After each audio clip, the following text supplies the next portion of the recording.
Olá, gente, tudo bem aí? Belezinha? Meu nome é Agnaldo César, do canal Coisas da Vida. Hoje eu quero tratar com vocês um assunto muito pouco falado, né? Muitas vezes a gente lê e não se dá conta de um detalhe muito importante. Hoje eu quero tratar sobre aquela situação que o nosso Salvador, o Messias, ele viveu lá no Calvário, no Gólgota, tá? O tema hoje é o seguinte: o Filho do Altíssimo foi desamparado? Esse é o tema, né? É uma pergunta. Será que o Criador, né, o Eterno, o Pai, será que ele abandonou seu Filho no momento mais crucial da humanidade, né? Eu particularmente entendo que não, o Messias ele não foi desamparado. E é sobre esse assunto que eu quero tratar com vocês. Um estudo que eu fiz há algum tempo atrás e eu quero tratar desse assunto com vocês. Quero deixar claro que eu não quero formar nem doutrina, nem tampouco causar alguma confusão. É só um pensamento. Eu fui atrás, pesquisei, achei o assunto interessante e eu cheguei a uma conclusão e me tornei convicto dessa conclusão que eu cheguei. Esse material ele está todo digitado aqui no meu computador. Eu vou ler, né, porque é muita coisa para guardar na cabeça assim, e eu não quero perder nenhum detalhe, tá bom? Então vamos lá. O Filho do Altíssimo foi desamparado? Como assim desamparado?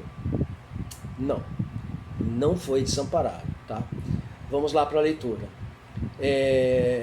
O Eterno, o Criador, não pode desamparar um dos seus justos por causa do seu amor profundo, do amor profundo que ele tem pelo seu justo.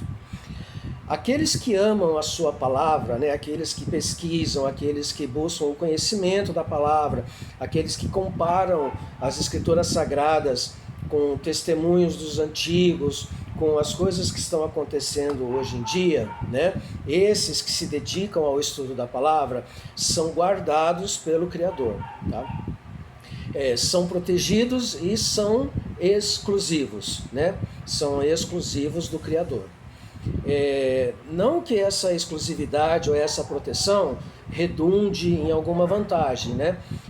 Porque os justos têm e terão aflições, tá? Aliás, muito mais aflições do que os não tementes. Isso por causa do amor que os justos têm pela palavra, tá ok? Então, por que o Eterno desampararia um justo seu, um escolhido seu? Talvez você esteja pensando que eu estou falando de você, mas na verdade não, eu não estou falando de você, não é. Eu sei que você tem as suas aflições, às vezes se sente desamparado, mas não, eu não estou falando de você. Eu estou falando daquele evento no Calvário, né, lá no Gólgota, né, aquele momento em que o Filho do Altíssimo estava em seus últimos minutos de vida, e falando as suas últimas palavras, antes do véu se rasgar ao meio, antes daquele terremoto e outros resmungues da natureza por consequência desse evento. Nas muitas traduções está convencionado que as últimas palavras do Salvador foram, lá em Mateus 24, 46, numa das traduções está assim: e por volta das 3, né, entre parênteses, hora nona, o Messias clamou em alta voz dizendo, Eli Yahuwê, lemaná sabachthani, que quer dizer, meu eu, Yahuwê, porque tu me sustens. Em outra versão, Mateus 27, 46, tá assim: lá pela hora nona, Jesus deu um grande grito, Eli, Eli, lema sabachthani, isto é, Deus meu, por que me abandonaste? Uma pergunta, Bíblia de Jerusalém, tá? Marcos 15, 34, e às 15 horas da tarde, o Messias gritou em alta voz dizendo, Eli Yahuwê, lemaná sabachthani, que quer dizer meu El Yahuwê, porque me sustens. Na Bíblia de Jerusalém está escrito assim, e a hora nona, Jesus deu um grande grito dizendo, Eloi, Eloi, lema sabachthani, que traduzido significa Deus meu, por que me abandonaste? Bom, Eli ou Eloi, de origem hebraica, que é um sufixo pronominal, e eu não vou entrar nesses detalhes de gramática, Eli, lama sabachthani, a forma hebraica, como Eliô, é o sírio-caldeu, a língua do uso diário dos judeus no tempo do Mashiach. Das primeiras palavras do Salmo 22, significa meu Deus, porque me desamparaste? Uma pergunta. Sabachthani, do aramaico, né? Também sufixo pronominal, transliteração aramaica, transliteração aramaica, do dicionário bíblico Strong, léxico hebraico, aramaico e grego. Tá? É uma tradução muito usada essa. Perceba que nos dois itens que foram citados, que traz uma explicação do léxico, parece haver uma combinação ou uma tentativa de explicar a tradução, buscando o relato se baseando lá em Salmo 22. Né? Isso fica um tanto confuso, né? Afinal de contas, porque me sustém ou porque me abandonaste? Né? Qual é o entendimento correto? Vou fazer um vídeo também falando sobre a questão das diversas traduções das Bíblias que a gente tem por aí, né? Tem versão disso, versão daquilo, versão para tudo, né? Até para aquilo que a gente acha que não precisa, tem tradução. Mas vamos lá. Segundo o aramaico e não o grego, né? Yahushua, que é o nome do Messias em hebraico, está perguntando basicamente por que o sofrimento continua se estendendo, por que o sofrimento dele continua se estendendo. Ele não está acusando o Eterno de o abandonar, nem estaria ele confuso, o Messias não estaria confuso ao pensar que ele estivesse sendo desprezado, uma vez que ele é o Filho do Eterno e conhecia os planos do Pai. Aquele que afirmou que poderia chamar 12 legiões de anjos para livrar a si próprio, e aquele que afirmou que o Pai nunca o deixaria só, mesmo que todos os discípulos assim o fizessem, nunca reclamaria caso houvesse sido abandonado. Haja vista que isso não quer dizer abandono, a palavra sabachthani pode também significar suster-me ou preservar-me. Nesse contexto, este sentido é óbvio, uma vez que Yahushua, o Messias, nunca acusaria ou acreditaria que o Eterno o tivesse abandonado. Em Tehilá 22 e Salmo 22, pode ainda ser visto como uma narrativa do sofrimento do servo do Eterno. Porém, literalmente, as palavras do Tehilá 22, versos 1 e 2, nunca viriam da boca de Yahushua, do Messias. Nesse caso, a evidência do sentido encontrado no aramaico é claramente superior ao do grego. Isso substancia que Yahushua pediu que o seu sofrimento acelerasse em sua hora sexta. A hora sexta seria meio-dia, ao invés de ter feito uma acusação contra o Eterno de o ter abandonado. Então, gente, assim...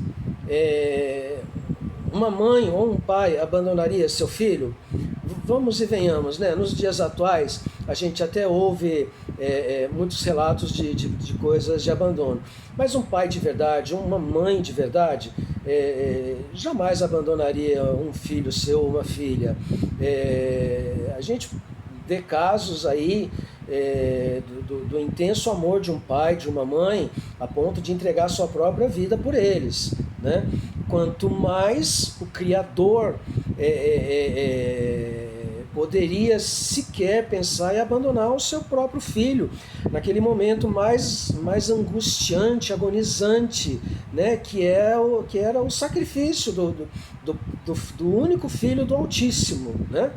Então vamos lá, continuando. Então, o por que me sustens, né, significa por que ainda me mantém com vida nessa agonia, nesse sofrimento, tá? No dicionário Wycliffe, na página 635, temos o seguinte, eu vou usar aqui algumas tentativas de explicação de dicionários cristãos, para a gente ver o que os dicionários falam, dicionários muito usados por teólogos e por cristãos estudiosos. Eu quero usar esses dicionários para poder dar argumentação para aquilo que eu estou falando. Vamos lá. Parece que Jesus disse essas palavras não em hebraico, mas em aramaico nativo da Galileia. A língua falada na época do Messias, né, na época de Yahushua, era realmente o aramaico nativo da Galileia. Então ele disse assim, Elá, Elá, lema shebactani, não como pergunta, mas como uma afirmação. E aí a tradução, de acordo com o dicionário Wycliffe, é assim, Deus meu, por que me desamparaste? Acredita-se que a palavra Eloi seja uma transliteração grega do aramaico, né?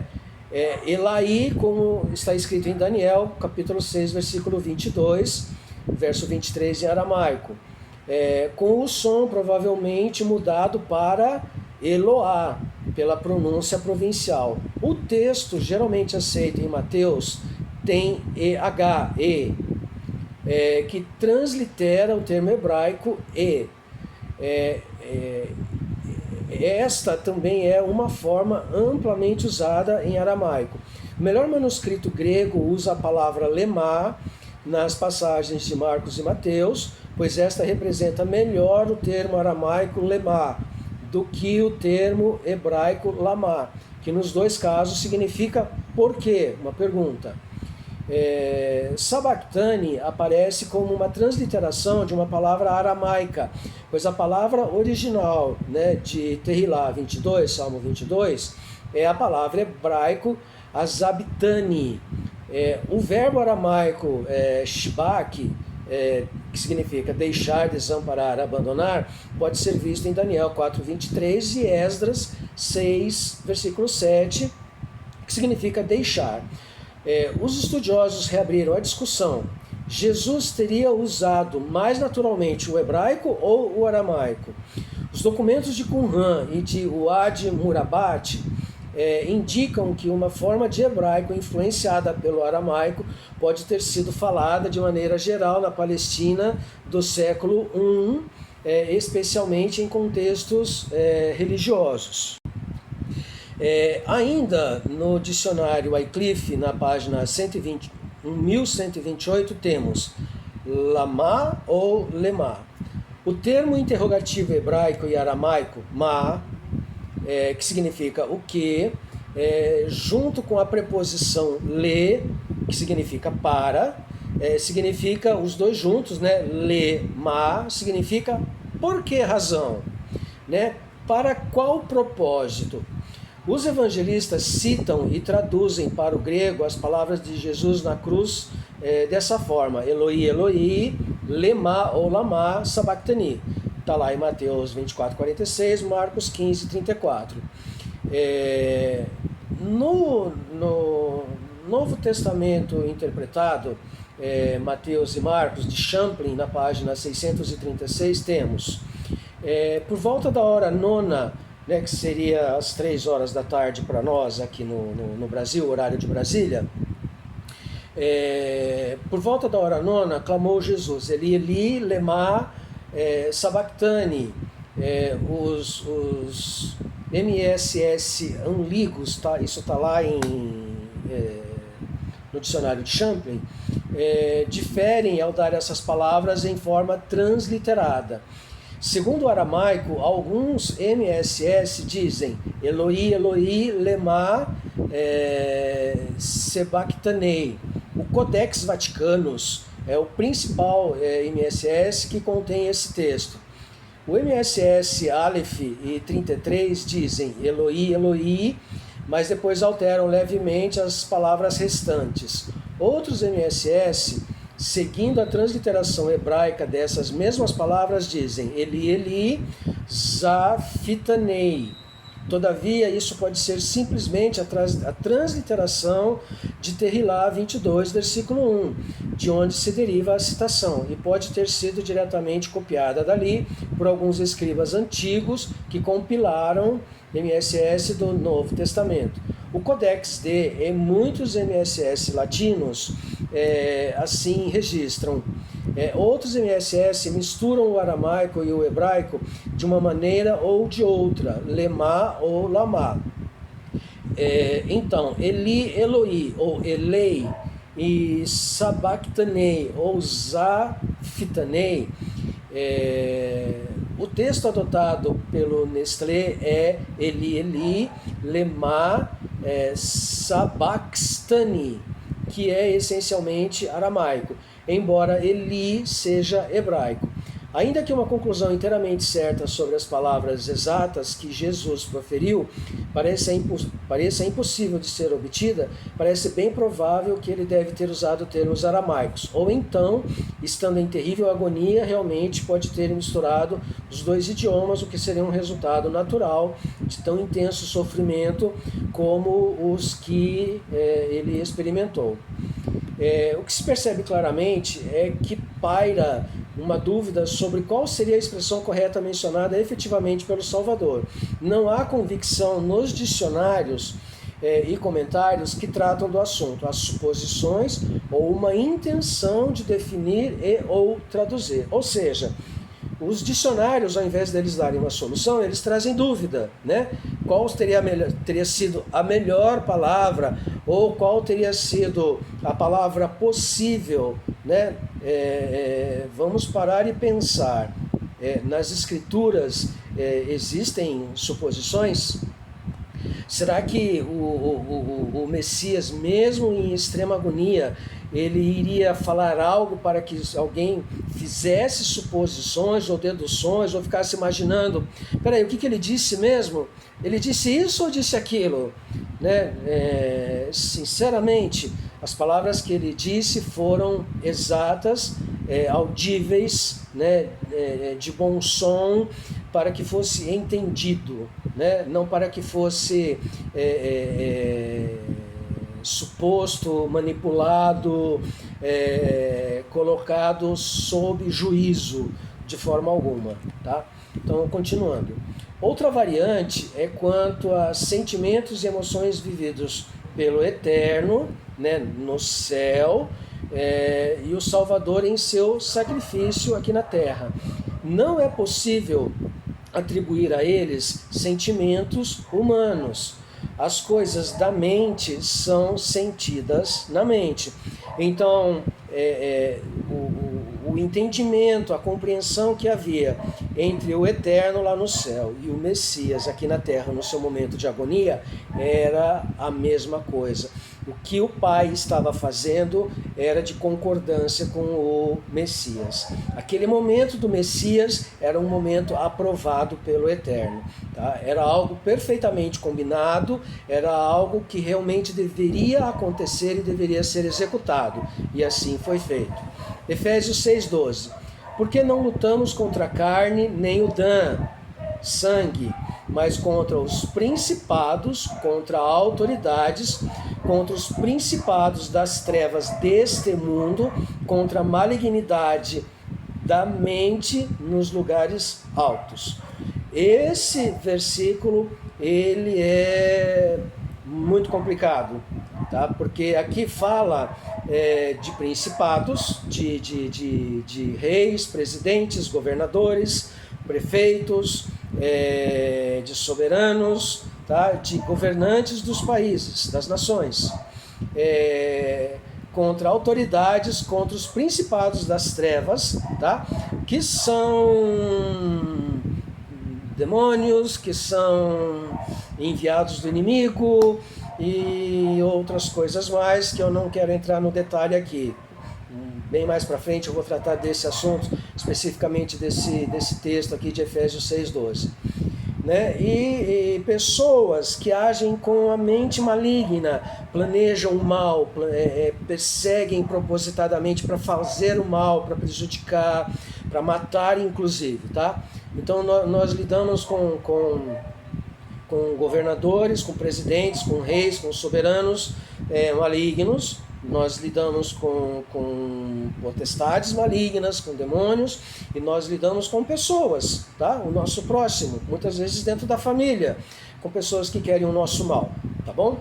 1 Coríntios 2,13 diz assim: semelhantes coisas nós também falamos, não por meio das palavras que a Chokmah, sabedoria de um homem, ensina, mas mediante as palavras que o Eterno ensina, comparando assuntos da mente do Criador com a mente do homem, tá bom?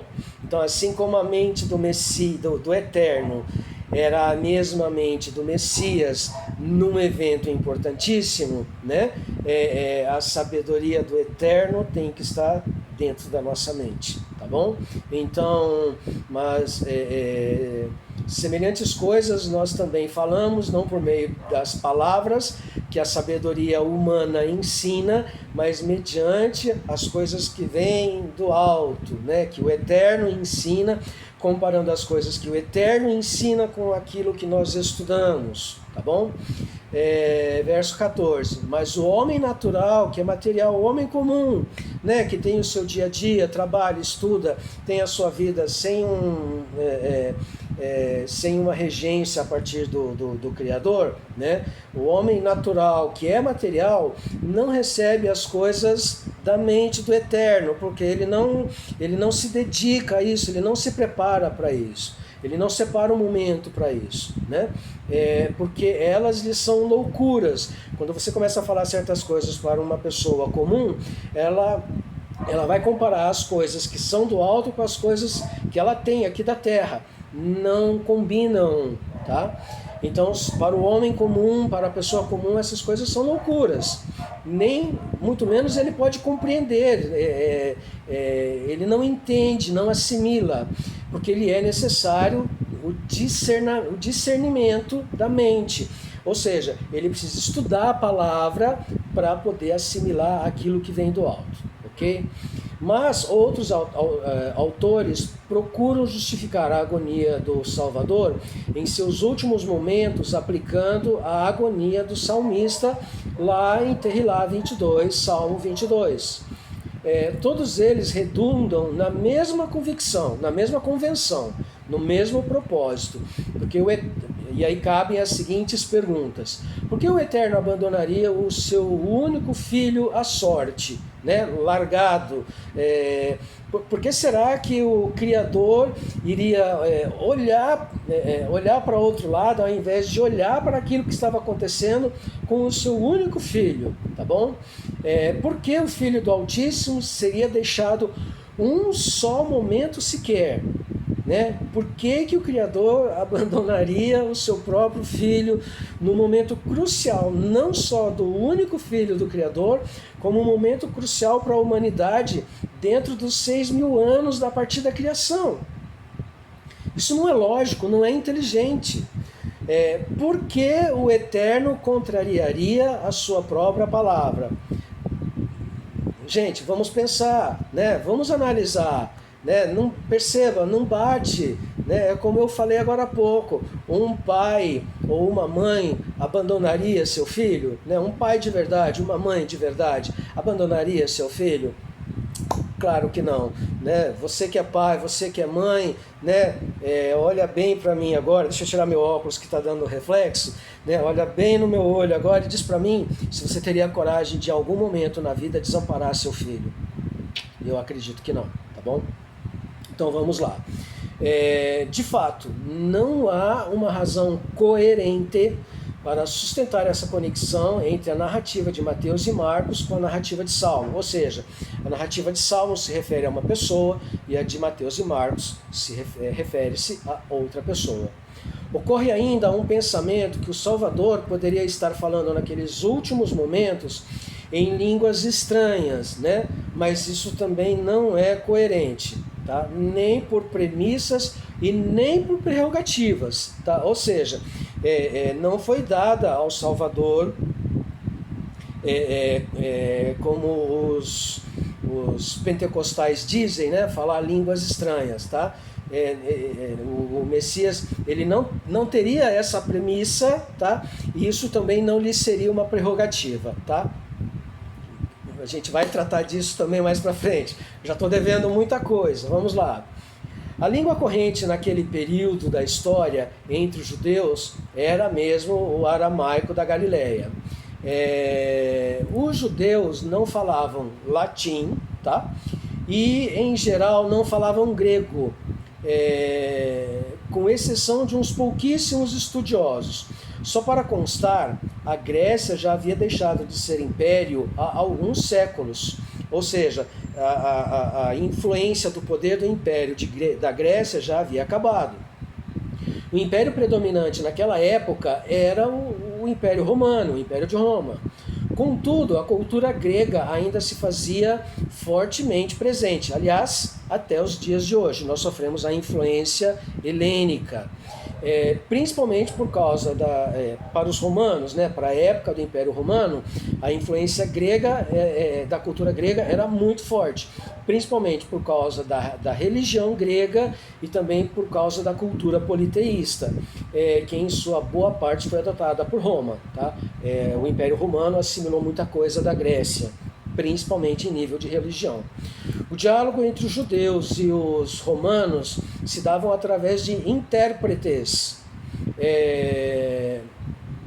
E diferentemente do cativeiro babilônico, os judeus não foram levados para Roma. Os romanos ocuparam Israel.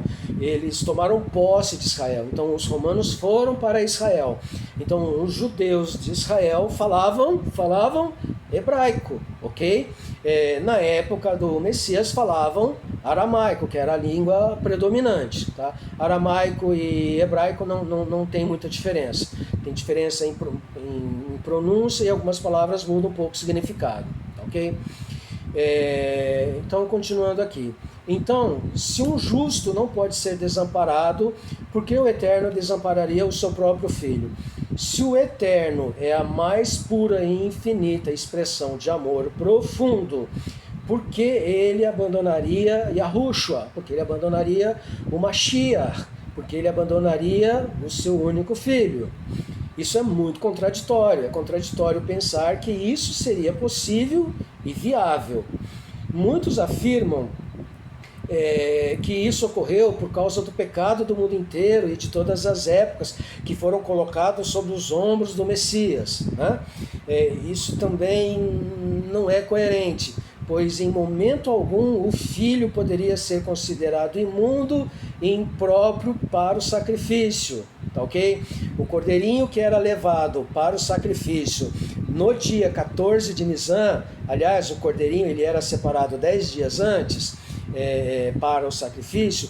O cordeiro para sacrifício tinha que ser sem mácula, sem mancha, perfeitinho, de 1 ano, bonitinho, tá bom? Então, a semelhança desse cordeirinho, o Mashiach, ele deveria ser puro, sagrado, não maculado, não espúrio. Ele não poderia ter nada que o contaminasse para o sacrifício, entendeu bem? O Messias, ele não foi para o madeiro carregando pecado contaminado, ele não foi para o madeiro cheio de pecado, ele foi para o madeiro purificado, ok? Vamos lá. Muitos afirmam que isso ocorreu por causa do pecado do mundo inteiro e de todas as épocas. Isso também não é coerente, pois em momento algum o filho poderia ser considerado imundo, impróprio para o sacrifício, em desacordo com a palavra. O cordeirinho não levava o pecado do confesso, nem se tornava impuro por causa da transgressão de outra pessoa. Apenas vertia seu sangue para expiar, reparar por meio de penitência o transgressor. Tá? Então, quais seriam as palavras corretas faladas pelo Filho do Altíssimo, em qual língua ele havia falado e o que significaria aquelas palavras. Só uma observação antes. Dizem que o Messias ele fez o papel tanto do bode, que era lançado para o deserto, como ele fez o papel do cordeiro, tá ok? Como cordeiro, ele foi levado ao sacrifício puro, sagrado, ok? Então vamos lá. Então quais seriam as últimas palavras que foram ditas? Acredito ser imensamente dificílimo dizer quais seriam as palavras exatas, mas não é impossível que a gente as componha, tá? Então vamos lá. O objetivo aqui não é fundamentar doutrina nenhuma, mas criar um senso crítico e incentivar a análise dos fatos. Além disso, incentivar a não aceitar resignadamente o convencional. Não é porque está escrito assim na Bíblia que você simplesmente vai aceitar, já que existem inúmeras traduções diferentes de uma Bíblia para outra, tá ok? Se você pegar uma Bíblia do século XVIII, você vai achar uma tradução diferente do século XXI, tá ok? Não bate, as traduções não batem, tá ok? Inclusive, bom, deixa para depois. Se você não lê, não busca conhecimento e se contenta com a informação que te transmitem, então você é obrigado a aceitar o que te dizem, né? Por isso eu oriento a pesquisar, tá? A fazer comparação. Faça igual os bereanos, tá? A gente vai falando, vai lá, desfolhando, vai pesquisando. Portanto, buscando aqui e ali a compreensão das coisas, fazendo uso da fonética, da coerência e da semelhança entre as palavras, a melhor versão que a gente tem seria a seguinte: Elá, Elá, Lomachá, Bekti, Adá, Ani. Vou repetir. Elá, Elá, Lomachá, Bekti, Adá, Ani. Ok?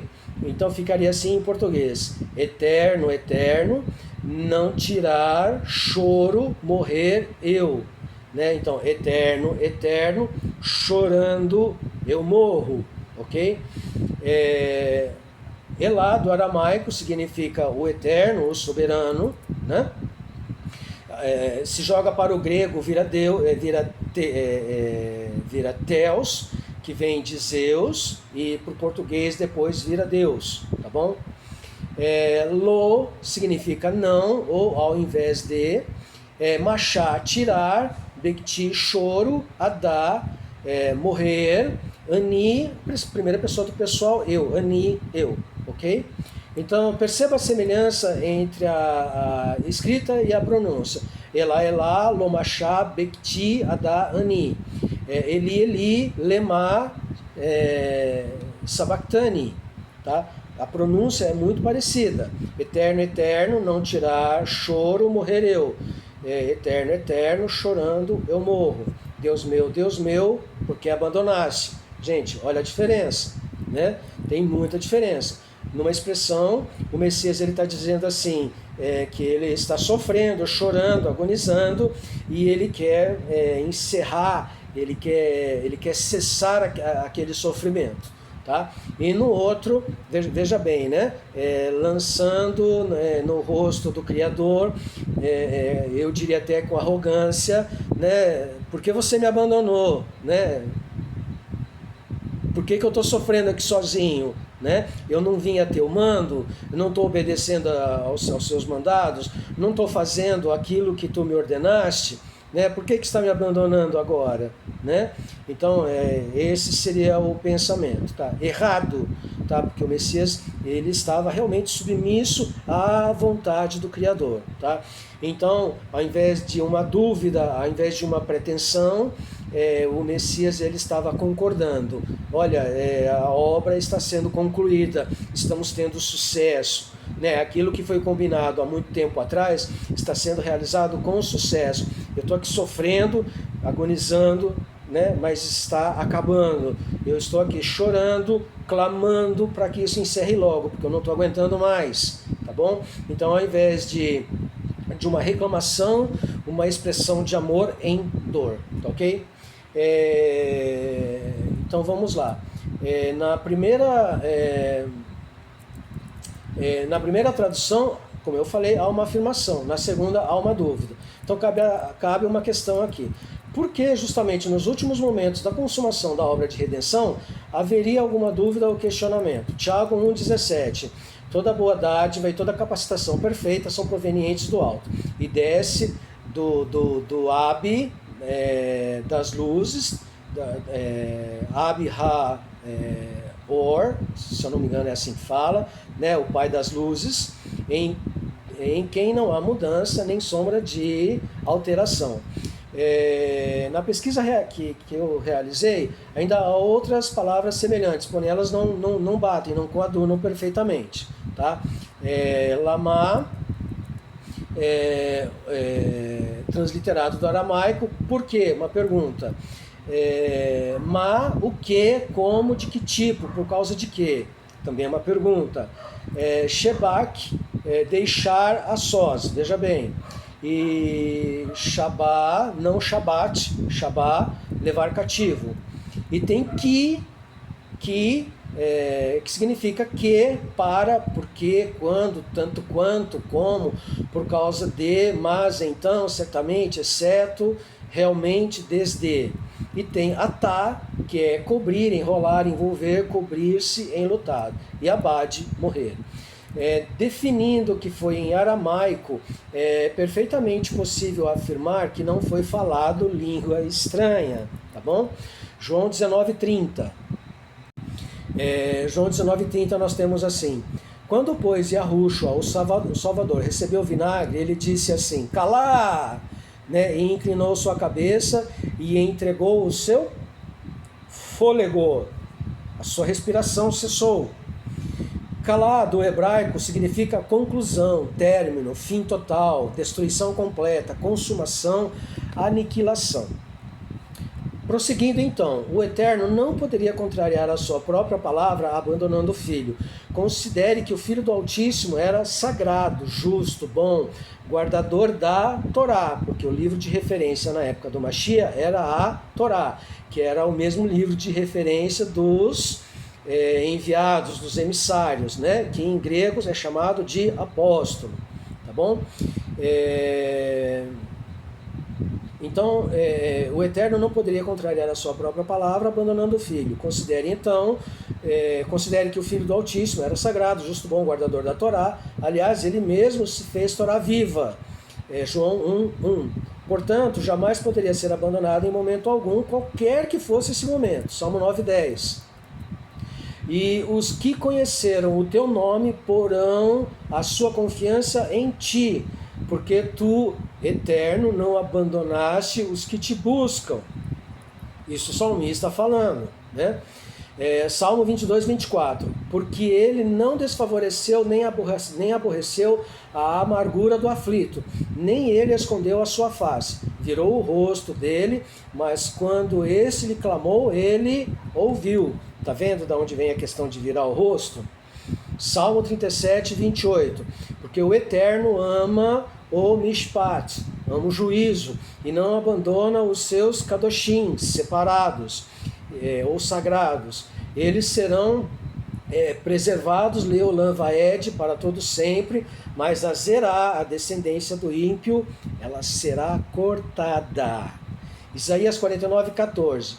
Mas Zion, ou Sião, disse, me abandonou e meu soberano me esqueceu. Versículo 15. Pode uma mulher se esquecer de seu filho que amamenta, de forma que não deva ter rachamim, amor profundo, do filho de seu ventre? Sim, todavia ela pode esquecer, contudo eu não te esquecerei. 1 Samuel 12:22. Pois o Eterno não abandonará seu povo por causa do seu grande nome, Yahuá, porque tem se agradado o Eterno de fazer-vos seu povo. O Eterno escolheu o povo hebreu para que fosse povo exclusivo, escolhido dele. 1 Reis 5:12. Concernente a esta Beit, concernente a esta casa que tu estás construindo, se tu tiveres teu halachá, procedimento, se tiver teu procedimento em meus shukins, em minhas ordenanças, e executares meus mishpatinhos, meus juízos, e guardares todos os meus mitzvot, meus mandamentos, para teres o teu halachá, teu modo de vida, neles, então eu executarei minha palavra contigo, que eu falei a Davi, teu Abi, teu pai. E eu habitarei entre os filhos de Israel e não abandonarei meu povo Israel. Hebreus 13:5. Seja o vosso comportamento sem ganância e contentai-vos com as coisas que tendes, porque o próprio soberano disse, eu nunca vos deixarei, nem vos abandonarei. Nem abandonado, para concluir, nem abandonado, nem desprezado, nem ignorado, nem deixado sozinho ou de lado. Ninguém virou o rosto ou nada semelhante aconteceu. O que aconteceu é que o próprio Criador, ele foi testemunha de tudo o que aconteceu lá no Calvário, tá bom? Gente, muito obrigado pela atenção. Já passamos aqui de 40 minutos, é um estudo razoavelmente longo, não dá para falar em poucas palavras, eu poderia apresentar muitos outros versículos aqui, mas assim, o estudo fica para você pensar, né? Se os escolhidos têm direito à salvação, e têm, né? Eles também não serão desamparados nos dias que estão chegando, tá? Dias nós estamos já no princípio do tormento, né? A tradução correta não é princípio das dores, é princípio do tormento. Nós já estamos no princípio do tormento, já desde virada de 2019 para 2020, nós já estamos no princípio do tormento. E à medida que os dias vão passando, as dores vão aumentar, tá bom? A agonia, a angústia vai aumentar, tá? Os que tiverem que ser perseguidos vão ser perseguidos mesmo, e é um outro assunto que a gente vai tratar mais pra frente, tá bom? Por hora é só, gente, muito obrigado, shalom, paz no coração de todos, não briguem comigo, argumentem comigo, lá na minha página no Facebook, no meu grupo do Facebook, Coisas da Vida, às vezes as pessoas falam algumas coisas um tanto quanto desagradáveis porque não conseguem argumentar. Quero dizer o seguinte, eu não sou dono da verdade, eu não sou absoluto, eu mudo de opinião, né, sempre que muito bem convencido, tá? Sempre que alguém estruturar muito bem uma argumentação, e essa argumentação ela realmente for inteligente, for bem concluída, bem conclusiva, e eu me convencer disso, eu vou mudar de opinião sim, tá bom? Eu quero aprender, eu estou buscando, eu estou pesquisando, mergulhando fundo, né? As escrituras falam para a gente mergulhar na palavra, né? E é o que eu estou fazendo, mergulhando na palavra, tá bom? Gente, shalom, paz para todos, né? Que o Eterno abençoe a cada um de vocês grandiosamente. Até mais.